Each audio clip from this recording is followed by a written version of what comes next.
Hi everyone. I'm going to offer a reflection on today's gospel. It's a reading from the Holy Gospel according to John. 6 days before Passover, Jesus came to Bethany, where Lazarus was, whom Jesus had raised from the dead. They gave a dinner for him there, and Martha served, while Lazarus was one of those reclining at table with him.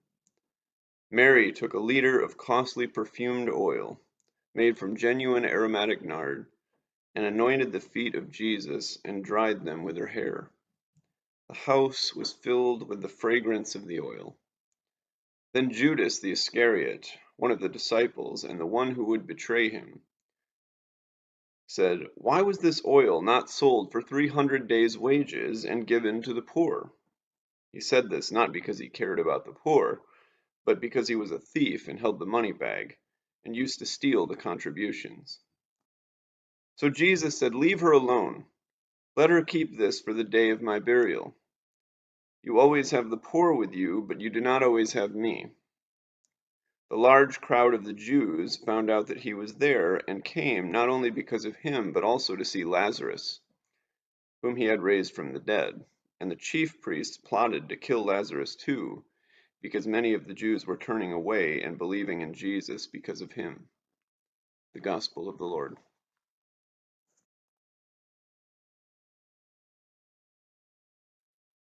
So let's look at what's happening here in the first few verses of this Gospel reading. Lazarus has been raised from the dead. Jesus is at the house of his friends, hanging out. Everyone is kind of in their element. Lazarus is hanging out with Jesus as a dear friend who's just been raised by Jesus might. Martha is back at her usual tasks, serving Jesus dinner. Earlier in the Gospels, Martha had asked Jesus to tell Mary to help her with the serving and preparing. Jesus told Martha that Mary was focused on the better thing, namely spending time at the feet of Jesus, learning and praying, and it would not be taken away from her. Mary and Martha are often thought of as symbols for two different kinds of lives, namely the active and contemplative lives. Both are good ways to serve God, though, and the only point I want to make here is that Mary and Martha are settled back in their own characteristic ways of doing things. Martha is offering her help by serving Jesus and the guests. Mary is offering her devotion to the Lord by anointing his feet with costly oil. My guess is that anyone who knew each of the actors in this play would find all of this exactly what one would expect. The Gospel tells us that the house was filled with the fragrance of the oil with which Mary was anointing Jesus' feet. To me, it's a bit of a metaphor. The peace of Christ is in that house. Mary, Martha, and Lazarus are all breathing it in. The 14th century mystical work, The Cloud of Unknowing, says that love is so powerful that it makes everything ordinary. Lazarus had died, and Jesus raised him from the dead. And yet Christ's love is so powerful that it has restored everything to its proper order. The house is, for the moment, a taste of ordinary life for Jesus and his friends. And then Judas enters the picture. Instead of breathing in the contentment and peace with which that house was being bathed, he insists that the oil of Christ's presence should have been doing something else, namely that it ought to be put in the service of some social project which conveniently Judas hoped to exploit for his own ends. It's common for scholars to think that Judas tended toward zealotry, tended to want Jesus to be not a suffering servant, but a triumphant leader who would take back the kingdom of Israel from the Roman occupation. The fact that he steals the money out of the money bag doesn't necessarily mean he wants to use it for a life of luxury.